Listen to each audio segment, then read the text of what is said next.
నమస్కారం. ఘంటారావానికి స్వాగతం. ముందుగా ప్రధాన అంశాలు. ఎస్ఎల్బీసీ సొరంగంలో సహాయక చర్యలు పరిశీలించిన సీఎం. సమీక్షలో ముఖ్యమంత్రికి ఇబ్బందులు వివరించిన రెస్క్యూ బృందాలు.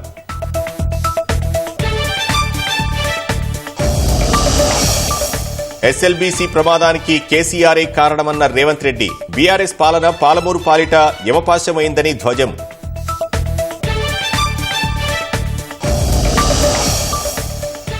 ప్రాజెక్టు వస్తే మోదీ ఖాతాలో, రాకపోతే రేవంత్ రెడ్డి ఖాతాలోనా? రాష్ట్రాభివృద్ధికి కిషన్ రెడ్డి అడ్డుపడుతున్నారని పునరుద్ఘాటించిన సీఎం. మార్చి 31లోపు రైతులకు రైతు భరోసా ఇస్తామన్న భట్టి. ఆర్థికంగా ఇబ్బందులున్నా రుణమాఫీ చేశామని వెల్లడి.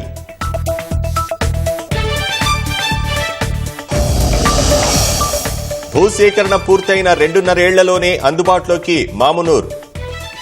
గత ప్రభుత్వ సహకారం లేనందువల్ల ఆలస్యమైందన్న కేంద్ర మంత్రి. ఉత్తరాఖండ్లో పూర్తయిన సహాయక చర్యలు. మంచు చర్యలు విరిగిపడ్డ ఘటనలో 8కి చేరిన మృతులు.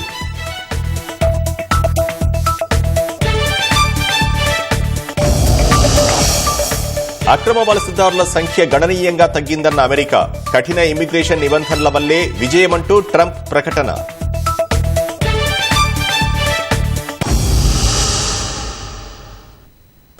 ఎస్ఎల్బీసీ సొరంగం వద్ద కొనసాగుతున్న సహాయక పనులను ముఖ్యమంత్రి రేవంత్ రెడ్డి పరిశీలించారు. రక్షణ చర్యలకు సంబంధించి సహాయ బృందాలను సీఎం అడిగి తెలుసుకున్నారు.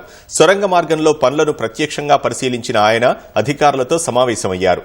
సొరంగంలో చేపట్టిన సహాయక చర్యలకు సంబంధించిన వివరాలను సీఎం మంత్రులకు అధికారులు వివరించారు. చిక్కుకున్న వారికి బయటకు తీసుకురావడంలో ఇబ్బందులను సీఎం రేవంత్ కు అధికారులు వివరించారు. అన్ని విభాగాలు సమన్వయంతో పనిచేయాలన్న సీఎం రేవంత్ రెడ్డి ప్రత్యామ్నాయ ప్రణాళికలు రూపొందించుకోవాలని సూచించారు. తన అభిప్రాయాలు రెస్క్యూ టీంతో పంచుకున్న ముఖ్యమంత్రి, ప్రధాని కూడా తరచూ సహాయ చర్యలపై ఎప్పటికప్పుడు అడిగి తెలుసుకుంటున్నారని అధికారులకు వివరించారు. ఆపరేషన్కు సంబంధించి ప్రతి అంశాన్ని డాక్యుమెంట్గా మార్చాలని పేర్కొన్నారు. మృతదేహాలు బయటకు తెచ్చే వరకు పనులు ఆపొద్దన్న మంత్రి ఉత్తమ్, సహాయ సిబ్బందికి అధికారులు అన్ని విధాలా సహకరించాలని ఆదేశించారు. ఎస్ఎల్బీసీ ప్రాజెక్టు పూర్తికి ప్రభుత్వం కట్టుబడి ఉందని మంత్రి ఉత్తమ్ కుమార్ రెడ్డి పునరుద్ఘాటించారు.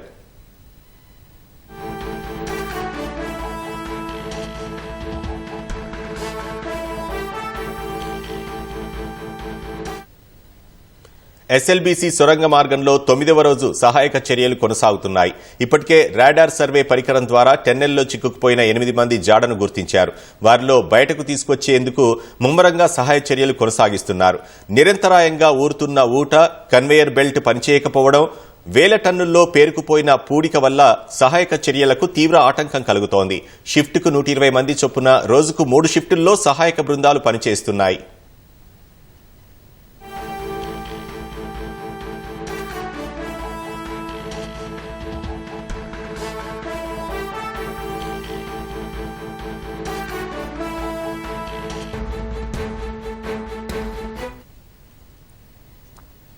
రాష్ట్రాభివృద్ధికి మాజీ సీఎం కేసీఆర్, కేంద్ర మంత్రి కిషన్ రెడ్డి, సైంధవుల్లా అడ్డుపడుతున్నారని సీఎం రేవంత్ రెడ్డి ఆక్షేపించారు. మెట్రో విస్తరణ, RRR సహా రాష్ట్రానికి రావాల్సిన ప్రాజెక్టుల్ని కిషన్ రెడ్డి అడ్డుకోవడం లేదా అని ప్రశ్నించారు. ఎవరెన్ని అడ్డంకులు సృష్టించినా రాష్ట్ర సమగ్రాభివృద్ధికి కట్టుబడి పనిచేస్తామని స్పష్టం చేశారు. ముఖ్యమంత్రి రేవంత్ రెడ్డి వనపర్తి జిల్లాలో విస్తృతంగా పర్యటించి వివిధ అభివృద్ది పనులకు శ్రీకారం చుట్టారు. తొలుత వనపర్తిలోని శ్రీ వెంకటేశ్వర స్వామి ఆలయానికి వెళ్లిన సీఎం స్వామివారికి పట్టు వస్త్రాలు సమర్పించి ప్రత్యేక పూజలు నిర్వహించారు. ఆ తర్వాత ఆలయంలో పలు అభివృద్ది పనులకు శంకుస్థాపన చేశారు. తాను చదువుకున్న రోజుల్లో 12 ఏళ్లు అద్దెకున్న ఇంటిని రేవంత్ రెడ్డి సందర్శించారు. తర్వాత జిల్లా కాంగ్రెస్ పార్టీ కార్యాలయానికి చేరుకున్న సీఎం వనపర్తి ఎమ్మెల్యే క్యాంపు కార్యాలయంలో పాఠశాల మిత్రులతో సమావేశమయ్యారు. అనంతరం వనపర్తి జీజీహెచ్ భవన నిర్మాణం, young India integrated residential school భవన నిర్మాణం, జెప్స్ బాలుర పాఠశాల, జూనియర్ కాలేజీ భవనాలు, వనపర్తి ఐటీ టవర్, పెబ్బేరు 30 పడకల ప్రభుత్వ ఆసుపత్రి భవనం సహా పలు అభివృద్ది పనులకు శ్రీకారం చుట్టారు.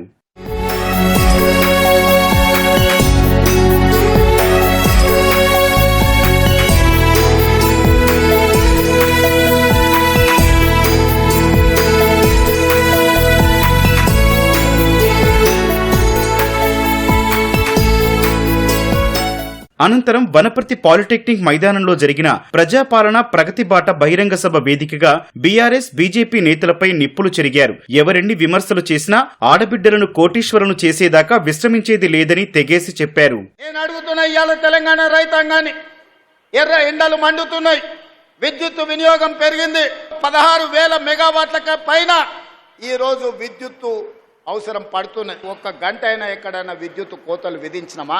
ఇంటి కరెంటుకు బిల్లు కట్టకుండా మాఫీ చేసింది నిజం కాదా?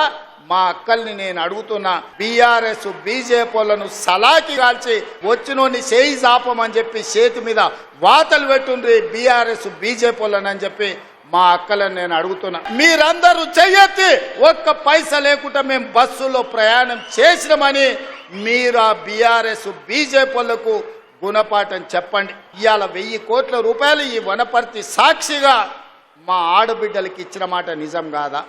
మా ఆడబిడ్డల్ని కోటీశ్వరులను చేయాలని రోజుకు 24 గంటలు నేను కష్టపడుతుంటే బీఆర్ఎస్ వాడు బీజేపీ వాడు వచ్చి బండలు తీసుకొని కొడుతురు. మా ఆడబిడ్డలు నిలదొక్కుంటే, ఆడబిడ్డలు ఆశీర్వదిస్తే రాబోయే 15-20 ఏళ్ళు రేవంత్ రెడ్డి ముఖ్యమంత్రిగా కాంగ్రెస్ పార్టీ అధికారంలో ఉంటే మా బతుకు బస్టాండ్ అవుతుంది. వనపర్తి బస్టాండ్లో బిచ్చమెత్తుకొని బతకాల్సి వస్తుందని బీఆర్ఎస్ వాళ్ళు బీజేపీ వాళ్ళు అబద్ధాలు చెప్తారు. మీ సంఘాల నైపుణ్యం చూసే విధంగా శిల్పారామం పక్కన మీకు 3.5 ఎకరాలు నేను ఇయ్యలేదా? నిజం కాదా? మా ఆడబిడ్డలు నేను అడుగుతున్నా. 150 షాపులు పెట్టి మీరు చేసే ఉత్పత్తులను ప్రపంచానికే ఎగుమతి చేసే విధంగా అనుమతి ఇవ్వలేదా అని మా ఆడబిడ్డలను అడుగుతున్నా. కృష్ణా జిల్లాలో ఏపీ తరలించుకుపోతున్న ప్రేక్షక పాత్రకు పరిమితమైన మాజీ సీఎం కేసీఆర్ ఖచ్చితంగా పాలమూరు ద్రోహి అని సీఎం రేవంత్ రెడ్డి మండిపడ్డారు. ఆర్డీఎస్ ప్రాజెక్టు ఎందుకు ఎండిపోయిందో సమాధానం చెప్పాలని నిలదీశారు. 10 ఏళ్లు ఎస్ఎల్బీసీ పనులు చేయకపోవడం వల్ల టన్నెల్ ప్రమాదం జరిగిందని ఆగ్రహం వ్యక్తం చేశారు. పాలమూరు బిడ్డ సీఎం అయితే ఓర్వలేకపోతున్నారని ఘాటైన వ్యాఖ్యలు చేశారు. బాక్రానంగల్ నుంచి నాగార్జున సాగర్ వరకు, శ్రీశైలం నుంచి శ్రీరామ్ సాగర్ వరకు మా చెమట లేకుండా, మా రక్తం దార బొయ్యకుండా కట్టిన ప్రాజెక్ట్ ఏదైనా ఉందా అని చంద్రశేఖరరావు నేను అడుగుతున్నా. తుమ్మిళ్ళ ప్రాజెక్ట్ ఎక్కడికి పోయింది? ఆర్డీఎస్ ప్రాజెక్టు ఎందుకు ఎండిపోయిందని నేను అడుగుతున్నా. ఇయ్యాల రాయలసీమకు నీళ్లు తరలించడానికి కారణం నువ్వు కాదా? నువ్వు పాలమూరు ద్రోహివి. ఈరోజు 811 టీఎంసీల్లో 512 టీఎంసీలు ఆంధ్రకు తీసుకుపోయినని సంతకం పెట్టిన దుర్మార్గుడివి. మా నారాయణపేట కొడంగల్ మక్తల్ ప్రాజెక్టు ప్రారంభిస్తే కేసులేసి అడ్డుకోవాలనే ప్రయత్నం చేస్తున్నావు. పాలమూరును పడావు పెట్టిందే నువ్వు చంద్రశేఖరరావు. మీలాక మేము చదువుకోలేదా? మీలాక మాకు తెలివితేటలు లేవా? మీలాక మేము పరిపాలన చేయలేమా? మా పాలమూరులకు శక్తి లేదా? ఈ దేశమే కాదు ఈ ప్రపంచాన్ని నడిపించగలిగిన శక్తి నా సోదరులకు, నా సోదరిమణులకు ఉంది. రాష్ట్రంలో ఏ మంచి పని జరిగినా కిషన్ రెడ్డి బీజేపీ ఖాతాలో వేసుకుంటున్నారని సీఎం రేవంత్ రెడ్డి ఆక్షేపించారు. మెట్రో ప్రాజెక్టుకు అనుమతులు, మూసీ ప్రక్షాళనకు నిధులు తేవడంలో ఎందుకు చొరవ తీసుకోవడం లేదని నిలదీశారు. ఏడాదిలో 55,000 ఉద్యోగాలు తామిస్తే మోదీ సర్కారు రాష్ట్రంలో ఇద్దరికే కొలువులిచ్చిందని ఎద్దేవా చేశారు. రాష్ట్ర పెండింగ్ ప్రాజెక్టులపై కేంద్రంతో మాట్లాడి ఎందుకు సాధించడం లేదని ప్రశ్నించారు. కిషన్ రెడ్డి ఒక ఆయన మోపై నిన్నమన్న నువ్వేం చేసినావు అంటాడు. నువ్వేం చేసినావా? మరి నేను వచ్చి 12 ఏళ్ళు అయింది, మీ మోడీ 12 ఏళ్ళ నుంచి ఏం చేసినావు అంటే, నేను ఏదైనా కష్టపడి కొట్లాడి తెస్తే అది మేమే ఇచ్చినామంటాడు. ఉదాహరణ వరంగల్లో ఇవాళ ఎయిర్పోర్ట్ తీసుకొచ్చినాం. కిషన్ రెడ్డి అంటున్నాడు లేదు ఆ ఎయిర్పోర్ట్ నేనే తెచ్చిన. మోడీ గారు ఇచ్చిండ్రు, కిషన్ రెడ్డి గారు తెచ్చిర్రు. అది నిజమైతే మెట్రో రాలేదు కదా, రాలేదంటే ఆపింది మోడే కదా. మూసీ నది ప్రక్షాళనకు నిధులు రాలే కదా, ఆపింది మోడే కదా. మాపమని చెప్పింది నువ్వే కదా. రీజనల్ రింగ్ రోడ్ ఉత్తర భాగం నేను తెచ్చినా అంటున్నావు కదా, దక్షిణ భాగం ఆగిపోయింది, ఆపింది నువ్వే కదా. టెండర్లు పిలిచిన వాయిదాలు వేస్తున్నది నువ్వే కదా. మా పాలమూరు రంగారెడ్డి ఎత్తిపోతలకు 60 టీఎంసీల నీటి కేటాయింపులు 10 ఏళ్ల నుంచి పెండింగ్ ఉన్నది కదా, ఆపింది నువ్వే కదా. ప్రభుత్వం 10 ఏళ్ల నుంచి ఆపుతున్నదంటే మోడీ గారు ఆపినట్టే, కిషన్ రెడ్డి గారు చెప్పినట్టే కదా. ఈ లాజిక్ ఎందుకు మిస్ అవుతున్నావు కిషన్ రెడ్డి గారు అని నేను అడుగుతున్నా.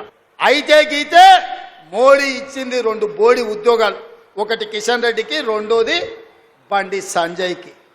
ఇదంతా ఎట్లుందా అంటే గుండు అరగుండు బ్రహ్మానందం దగ్గరికి పోయినట్టు ఉంది.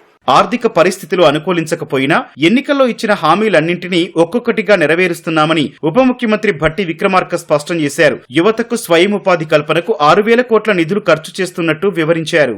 సామాజికంగా వెనకబడి ఉన్నారో ఈ వర్గాలు వాళ్ళందరికీ సహాయం చేయడం కోసం పనికొచ్చేటువంటి ఈ ఫైనాన్స్ కార్పొరేషన్స్ అన్నిటిని కూడా నిర్వీర్యం చేసి ఏ ఒక్కళ్ళకు కూడా 10 సంవత్సరాలు ఈ కార్పొరేషన్ ద్వారా రుణాలు ఇచ్చినటువంటి పరిస్థితి లేకుండా పోయింది. నిరుద్యోగ యువతి యువకుల కోసం దాదాపు 6,000 కోట్ల రూపాయలు సెల్ఫ్ ఎంప్లాయ్మెంట్ కింద పంపిణీ చేసేటువంటి కార్యక్రమాన్ని ఈ వనపర్తి శాసనసభ నియోజకవర్గం నుంచే ప్రారంభించాం. మార్చి 31 కల్లా 10,000 మీరు ఇస్తే ఇంకొక 2,000 మేము పెంచి 12,000 రూపాయలు రైతు భరోసా మా రైతుల కోసం ఇస్తామని చెప్పి మార్చి 31 లోపల మాటిచ్చారు. రైతు భరోసా ఇవ్వటమే కాదు, చివరికి వాళ్ళ పంటకి ఇన్సూరెన్స్ కూడా చేయాలనేటువంటి ఆలోచనతో ఈ ప్రభుత్వం 1,514 కోట్ల రూపాయలు రైతుల పక్షాన ఈ ప్రభుత్వమే ఇన్సూరెన్స్ కట్టింది. నాడు కృష్ణా జలాల ఒప్పందంపై కేసీఆర్ పెట్టిన సంతకమే పాలమూరు వాసులకు మరణ శాసనంలా మారిందని రేవంత్ విమర్శించారు. భూసేకరణ పూర్తయిన తర్వాత 2.5 ఏళ్లలోనే మామ్నూర్ ఎయిర్పోర్ట్ను అందుబాటులోకి తీసుకొస్తామని కేంద్ర మంత్రి రామ్మోహన్ నాయుడు భరోసా ఇచ్చారు. గత ప్రభుత్వం నుంచి సరైన సహకారం లేనందువల్లే ఆలస్యమైందన్న మంత్రి ఎయిర్పోర్ట్ ఎవరూ సాధించారన్న విషయంలో రాజకీయాలు వద్దని సూచించారు. రాష్ట్ర ప్రభుత్వం త్వరగా భూసేకరణ చేస్తే ఎయిర్పోర్ట్ పనులు వేగవంతమవుతాయని పేర్కొన్నారు. కొత్తగూడెం జక్రాన్పల్లిలో విమానాశ్రయ ఏర్పాటుకు సంబంధించి వస్తున్న ఇబ్బందులను పరిశీలించి నిర్ణయం తీసుకుంటామని తెలిపారు. వరంగల్ ప్రజల చిరకాల స్వప్నం నెరవేరబోతోందని కేంద్ర పౌర విమానయాన శాఖ మంత్రి రామ్మోహన్ నాయుడు తెలిపారు. హైదరాబాద్ కవాడిగూడలో కేంద్ర మంత్రి కిషన్ రెడ్డితో కలిసి నిర్వహించిన మీడియా సమావేశంలో రామ్మోహన్ నాయుడు మాట్లాడారు. మామునూరు ఎయిర్పోర్ట్ నిర్మాణానికి సంబంధించి మాస్టర్ ప్లాన్ సిద్ధంగా ఉందని, 500 కోట్ల రూపాయలతో 2.5 ఏళ్లలో టెర్మినల్ నిర్మిస్తామని తెలిపారు. గత ప్రభుత్వం నుంచి సరియైన సహకారం లేనందువల్లే ఆలస్యమైందన్న మంత్రి భూసేకరణ పూర్తి కాగానే పనులు ప్రారంభిస్తామని తెలిపారు. మనకి స్వాతంత్రం రాకముందు దేశంలోనూ గానీ ఆసియా ఖండంలో గానీ అతిపెద్ద ఎయిర్పోర్ట్ ఎక్కడైనా ఆపరేషన్ లో ఉందనంటే అది వరంగల్ ఎయిర్పోర్ట్. 1981 వరకు కూడా ఎయిర్పోర్ట్ లో ఏదో ఒక రకంగా రాకపోకలు అనేవి జరుగుతూనే ఉండేవి. ఎక్కడా కూడా రాష్ట్ర ప్రభుత్వం నుంచి సరైనటువంటి సహకారం కదలిక లేనందువల్ల అది ఎంతవరకు పెండింగ్ ఉంది. ల్యాండ్ ఒక సమస్య అయితే మరొక సమస్య ఇక్కడ ఉన్నటువంటి శంషాబాద్ ఎయిర్పోర్ట్ కి 150 కిలోమీటర్ల లోపలే ఈ యొక్క వరంగల్ ఎయిర్పోర్ట్ వస్తుందన్న ఆలోచనతో వీళ్ళు కూడా నో అబ్జెక్షన్ సర్టిఫికేట్ ఇవ్వాల్సినటువంటి అవసరం ఉంది. అది కూడా అలా పెండింగ్ ఉంది. దానికి సంబంధించి ప్రయత్నాలు జరగలేదు.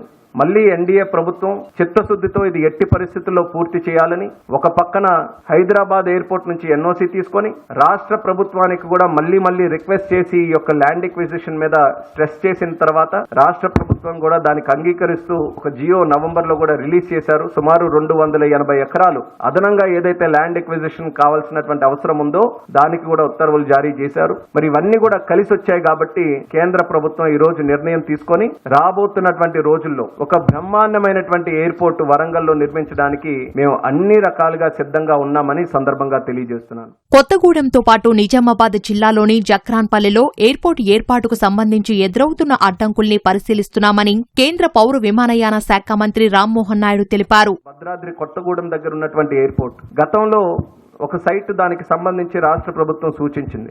దానికి సంబంధించినటువంటి ఫీజిబిలిటీ స్టడీ అప్పుడు చేశాం. కానీ అక్కడ ఉన్నటువంటి హిల్స్ వల్ల, అక్కడ ఉన్నటువంటి జాగ్రఫికల్ స్ట్రక్చర్స్ వల్ల అది ఫీజిబుల్ గా లేదు అని తెలియజేసిన తర్వాత మళ్ళీ ఆల్టర్నేట్ గా ఇంకో సైట్ చూపించారు. ఆ సైట్ కి కూడా మొన్న 23 జనవరి ఈ యొక్క సంవత్సరంలోనే దానికి ఫీజిబిలిటీ స్టడీ చేయడానికి మళ్ళీ మా ఎయిర్పోర్ట్ అథారిటీ టీమ్ ని పంపించాం. ఫీజిబిలిటీ స్టడీ చేసిన తర్వాత కొన్ని రిమార్క్స్ వాళ్ళు తెలియజేశారు. ఇండియన్ మెట్రలాజికల్ డిపార్ట్మెంట్ నుంచి ఆ యొక్క ప్రాంతానికి సంబంధించి కొంత డేటా కావాలని స్టేట్ గవర్నమెంట్ కూడా మేము సూచించాం. ఆ డేటా అంతా కూడా వచ్చిన తర్వాత ఫీజిబిలిటీ మీద నిర్ణయం తీసుకొని అక్కడ కూడా ఎయిర్పోర్ట్ ని ఏర్పాటు చేయడానికి ఏదైతే రాష్ట్ర ప్రభుత్వం సూచించినటువంటి ప్రాంతం ఉందో అది గాని ఫీజిబుల్ గా ఉంటే ఖచ్చితంగా అక్కడ కూడా మరొక ఎయిర్పోర్ట్ ఏర్పాటు చేయడానికి కేంద్ర ప్రభుత్వం తరఫున సిద్ధంగా ఉన్నామని కూడా ఈ సందర్భంగా తెలియజేస్తున్నాం. జక్రాన్పల్లి దగ్గర డిఫెన్స్ తాలూకా air space, restricted air space ఉంది. అక్కడ ఆల్రెడీ ఆ సైట్ దగ్గర కూడా ఫీజిబిలిటీ స్టడీ చేశాం. అక్కడ కొన్ని ఓఎల్ఎస్ లిమిటేషన్స్ ఉన్నాయి, సర్ఫేసెస్ తాలూకువి అబ్స్ట్రక్షన్స్ ఉన్నాయని అప్పుడు తేలింది. మళ్ళీ ఫ్రెష్ గా కూడా ఈ 2 సమస్యలు, ఒకటి సర్ఫేస్ తాలూకా లిమిటేషన్స్, ఇంకోటి ఎయిర్ స్పేస్ తాలూకుది, ఇవి కొద్దిగా పర్సూ చేసి ఆమోదయోగ్యంగా ఉంటే ఖచ్చితంగా దాన్ని కూడా ముందుకు నడిపించారు. మామునూరు ఎయిర్పోర్ట్ తో వరంగల్లో ఉపాధి అవకాశాలు పెరుగుతాయని, అతిపెద్ద నగరంగా అభివృద్ధి చెందుతుందని కిషన్ రెడ్డి ఆశాభావం వ్యక్తం చేశారు. గతంలో ముఖ్యమంత్రిగా ఉన్నటువంటి కేసీఆర్ తో కూడా అనేక సార్లు అప్పుడు కేంద్ర మంత్రిగా ఉన్నటువంటి జ్యోతిరాదిత్య సింధియా గారు కూడా చర్చలు జరిపారు. స్వయంగా వారే వచ్చి ఎయిర్పోర్ట్ కోసం కేంద్ర ప్రభుత్వం సిద్ధంగా ఉందనే విషయం చర్చలు జరిపిన విషయాన్ని కూడా ఈ సందర్భంగా మనవి చేస్తున్నాను. ఇది తప్పకుండా వరంగల్లో ఉపాధి అవకాశాలు మెరుగుపడతాయి. వరంగల్లో 2వ అతిపెద్ద నగరంగా కాకతీయుల వైభవానికి ప్రతీకగా నిలిచినటువంటి ఓరుగల్లు పట్టణంలో ఎయిర్పోర్ట్కు కేంద్ర ప్రభుత్వము పచ్చజెండా ఊపడం చాలా సంతోషం. దేశంలోనే విమానాలు తయారు చేసేలా ప్రధాని నరేంద్ర మోదీ దృష్టి సారించారన్న మంత్రి రామ్మోహన్ నాయుడు భవిష్యత్తులో హైదరాబాద్ కేంద్రంగా అది సాకారమయ్యే అవకాశాలు పుష్కలంగా ఉన్నాయని వివరించారు. రాష్ట్ర వ్యాప్తంగా పొద్దుతిరుగుడు పంట కొనుగోలు కేంద్రాలు ఏర్పాటు చేయాలని మాజీ మంత్రి హరీష్ రావు డిమాండ్ చేశారు. ఎన్నికల కోడ్తో ముడిపెట్టకుండా సీఎంగా బాధ్యతాయుతంగా వ్యవహరించాలని కోరారు. ఈ మేరకు ముఖ్యమంత్రి రేవంత్ రెడ్డికి హరీష్ రావు లేఖ రాశారు. బీఆర్ఎస్ ప్రభుత్వ హయాంలో నూనె గింజల ఉత్పత్తిని పెంచడానికి సమయానికి రైతు బంధు రాయితీలు అందించామని అన్నారు. సాగునీటికి ఇబ్బంది రాకుండా అప్పుడు ప్రణాళికాబద్దంగా చర్యలు తీసుకున్నందునే నేడు పెద్ద ఎత్తున నూనె పంటలు సాగు చేస్తున్నారని హరీష్ వివరించారు. పొద్దుతిరుగుడు పంట కోతకు వచ్చిందని వాటిని విక్రయించేందుకు ఇప్పటి వరకు కొనుగోలు కేంద్రాలు ఏర్పాటు చేయలేదని పేర్కొన్నారు. నాఫెడ్లో క్వింటాకు 7,280 రూపాయల మద్దతు ధర ప్రకటిస్తే రైతులు క్వింటాల్కు 5,500 నుంచి 6,000కే దళార్లకు అమ్ముకోవాల్సి వస్తోందని తెలిపారు. విక్రయ కేంద్రాలు ప్రారంభించకపోవడంతో రైతులు నష్టపోతున్నారని హరీష్ రావు తెలిపారు. ప్రభుత్వం అలసత్వం వల్ల వ్యవసాయం తిరోగమన దిశలో పయనిస్తోందని సీఎంకు రాసిన లేఖలో ఆరోపించారు. హనుమకొండ జిల్లా భీమదేవరపల్లి మండలం మల్కనూరులో సాగునీరు లేక 100 ఎకరాల్లో పంటలు ఎండిపోయాయి. యాసంగిలో వర్ణుడు మోహం చాటేయడంతో పంటలు ఎండి రైతులకు నిరాశే మిగిలింది. ఈ స్థితిలో ఏం చేయాలో తెలియక ఎండుతున్న పంటలను పశువులకు మేతగా పెడుతున్నారు. ఎంతో ఆశతో పంటలు వేసిన రైతులు సాగునీరు అందక పొట్టదశలో వరి పంటలు నిర్జీవంగా మారుతున్నాయి. ఏటా ఇదే పరిస్థితి నెలకొంటుందని రైతులు వాపోతున్నారు. వేల పెట్టుబడులు పెట్టి నష్టపోతున్నామని అన్నదాతలు ఆవేదన వ్యక్తం చేస్తున్నారు. బావులు పూడికలు తీయించి బోర్లు వేయించినా నీరు పడటం లేదని అంటున్నారు. సమీపంలోని దేవాదుల పైప్ లైన్ ద్వారా లంబడికుంటలో నీరు వదిలితే భూగర్భ జలాలు పెరిగే అవకాశం ఉంటుందని రైతులు తెలుపుతున్నారు. ఎస్ఎల్బీసీ సహాయక పనులను పరిశీలించిన అనంతరం మంత్రి ఉత్తమ్ కుమార్ రెడ్డి మీడియాతో మాట్లాడుతున్నారు. ప్రత్యక్ష ప్రసారం ద్వారా చూద్దాం. Are continuing. కొన్ని చాలా కాంప్లెక్స్ ఇష్యూలు ఆ టనల్ చివర్లో జరుగుతూ భారతదేశంలోనే కాదు అంతర్జాతీయంగా ఈ టనల్ విషయాల్లో, టనల్ టెక్నాలజీ విషయంలో, టనల్ యాక్సిడెంట్ విషయంలో ఎక్కువ అనుభవం, నైపుణ్యం వాళ్ళు ఈరోజు ఇక్కడ ఈ సంఘటన స్థలంలో ఉన్నారు. ఇండియన్ ఆర్మీ, ఇండియన్ నేవీకి చెందిన Marcos marine commandos, border roads organisation, national highway infrastructure development corporation, Indian railways, NDRF, SDRF, Singareni collieries, మరి national geophysical research NGRI, geological survey, ఈ విధంగా 11 సంస్థలు దేశ విదేశాల నుంచి ఇక్కడ మరి మనందరం కూడా కలిసి ఒక కోఆర్డినేటెడ్ ఎఫెక్ట్తో, ఒక యూనిఫైడ్ కమాండ్తో ముందుకు పోవడం జరుగుతుంది. 2 విషయాలు నేను మనవి చేస్తున్నాను. మరి ప్రాణాలు కాపాడడానికి రెస్క్యూ అండ్ రిలీఫ్ మెజర్స్ ఇంకా కంటిన్యూ అవుతున్నాయి. రెండో విషయం, ఈ ఎస్ఎల్బిసి ప్రాజెక్టు తెలంగాణ రాష్ట్రానికి ఒక బూన్గా ఇది డిజైన్ చేయబడ్డది. శ్రీశైలం నుంచి కింది నుంచి 30 టీఎంసీ నీళ్లు గ్రావిటీ ద్వారా ఒకసారి మొదలు పెడితే రూపాయి ఖర్చు లేకుండా తెలంగాణ రాష్ట్రానికి 3-4 లక్షల ఎకరాలకి నీళ్లు తీసుకొచ్చే ఈ సొరంగ మార్గం 20 ఏళ్ల సంది పనులు నడుస్తున్నాయి. ఇది మాకు టెంపరీ సెట్ బ్యాక్ మాత్రమే. ఈ ఎస్ఎల్బిసి టనల్ వర్క్స్ పూర్తి చేస్తామని చెప్పి ముఖ్యమంత్రి గారు, మేము మీ అందరికి మనవి చేస్తూ, మరి మీరందరూ కూడా చాలా పాజిటివ్గా, చాలా కన్స్ట్రక్టివ్గా మీరు కూడా ఇక్కడ చాలా క్లిష్ట పరిస్థితుల్లో, ఇంత మారుమూల ప్రాంతంలో మీరు మాతో కోఆపరేట్ చేసినందుకు, కోఆర్డినేట్ చేసినందుకు మీకు కూడా నేను మనస్ఫూర్తిగా ధన్యవాదాలు తెలియజేస్తూ గౌరవ ముఖ్యమంత్రి గారు ఈ సందర్భంగా వారి సందేశం ఇవ్వాల్సింది కోరుతున్నాను. మీడియా మిత్రులకు నమస్కారం. శ్రీశైలం లెఫ్ట్ బ్యాంక్ కెనాల్ 4000 క్యూసెక్కులతో 30 టీఎంసీలు నల్గొండ మహబూబ్నగర్ జిల్లాలకు నీళ్లు అందించడానికి 2005-06 సంవత్సరంలో ప్రారంభించి 2014 తెలంగాణ రాష్ట్రం వచ్చే వరకు దాదాపుగా 32 కిలోమీటర్ల టన్నెల్ను పూర్తి చేయడం జరిగింది. ఆ తర్వాత తెలంగాణ రాష్ట్రం వచ్చి వేగంగా ఈ ప్రాజెక్టు పూర్తయి ఫ్లోరైడ్ బాధిత నల్గొండ జిల్లాకు శాశ్వత పరిష్కారం చూపిస్తుందని మేమందరం భావించినాం. కానీ తెలంగాణ రాష్ట్రం ఏర్పడ్డ తర్వాత ప్రభుత్వం యొక్క నిర్లక్ష్యం వల్ల 2-3 కిలోమీటర్ల పనిని కూడా పూర్తి చేయలేదు. ప్రభుత్వం బిల్లులు ఇవ్వకపోవడం వల్ల ఆ సంస్థ ఇబ్బంది పడితే ఆ సంస్థ చెల్లించాల్సిన కరెంటు బిల్లులు చెల్లించలేదని విద్యుత్ శాఖ ఇక్కడ పని జరుగుతున్న మిషనరీలకు సంబంధించిన విద్యుత్తును కూడా కట్ చేయడం జరిగింది. అంటే రాష్ట్ర ప్రభుత్వము తెలంగాణ ప్రజల యొక్క చిరకాల వాంఛ నల్గొండ జిల్లా యొక్క ఫ్లోరైడ్ సమస్యను శాశ్వతంగా పరిష్కరించడానికి ప్రారంభించిన ఈ ప్రాజెక్టు ప్రభుత్వమే ఒక పక్కన ప్రాజెక్టు పనిచేస్తున్న సంస్థకు బిల్లులు చెల్లించకపోవడం, ఆ సంస్థ విద్యుత్ శాఖకు బిల్లులు చెల్లించలేదని విద్యుత్ కోత విధించడం, దాంతో 10 సంవత్సరాలు ఎక్కడైతే ఆగిపోయిందో అక్కడనే ఉండిపోయింది. కాంగ్రెస్ అధికారంలోకి వచ్చిన తర్వాత అత్యంత ప్రతిష్టాత్మకమైన ఈ ప్రాజెక్టును ఎట్లయినా పూర్తి చేయాలని అన్ని రకాలుగా దీన్ని పరిశీలించి సాంకేతిక నిపుణులతో చర్చించి ఆగిపోయిన పనులను తిరిగి ప్రారంభించడానికి టన్నెల్ బోర్ మిషన్కు సంబంధించి కొన్ని రిపేర్